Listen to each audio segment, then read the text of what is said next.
Hello HSC 25 batch, আর মাত্র 35 দিন বাকি। তবে সিলেবাস এখনও আমার সম্পূর্ণ শেষ হয়নি। আজকে শেয়ার করব আগামী 25 দিনে কিভাবে আমি আমার সিলেবাস কমপ্লিট করব এবং পিসিএম এর একটা দুর্দান্ত রিভিশন দিব। বাকি সিলেবাস শেষ করার জন্য আমি মেইনলি মে মাসের 25 তারিখ থেকে 31 তারিখ পর্যন্ত এই টাইমটা টার্গেট করছি। এই টাইমের ভিতর আমি বাংলা দ্বিতীয়র যে টপিকগুলো আমার এখনও একবারও শেষ হয়নি সেই টপিকগুলো শেষ করব। আর বায়োলজি কি আমি সবই পড়ছি, কিন্তু আমি তেমন কিছুই পারি না, এরকম একটা অবস্থা। তো বায়োলজি মোটামুটি আমার সব কমপ্লিট করা লাগবে। এখানে আমি মোটামুটি 5টা চ্যাপ্টার বেছে নিছি। সেই 5টা চ্যাপ্টারের বোর্ড সিকিউ সলভ করব আর বোর্ড এমসিকিউ সলভ করব।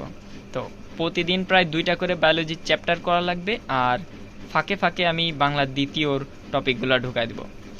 আর এদিকে যখন আসব জুনের 1 তারিখ থেকে 20 তারিখ পর্যন্ত, এই টাইমটা হবে আমার রিভিশনের টাইম। মেইনলি পিসিএম এর রিভিশন দেব আমি। পিসিএম যেহেতু আমার ইঞ্জিনিয়ারিং টার্গেট, তো পিসিএম এ একটা নাম্বার তোলার টার্গেট থাকবে।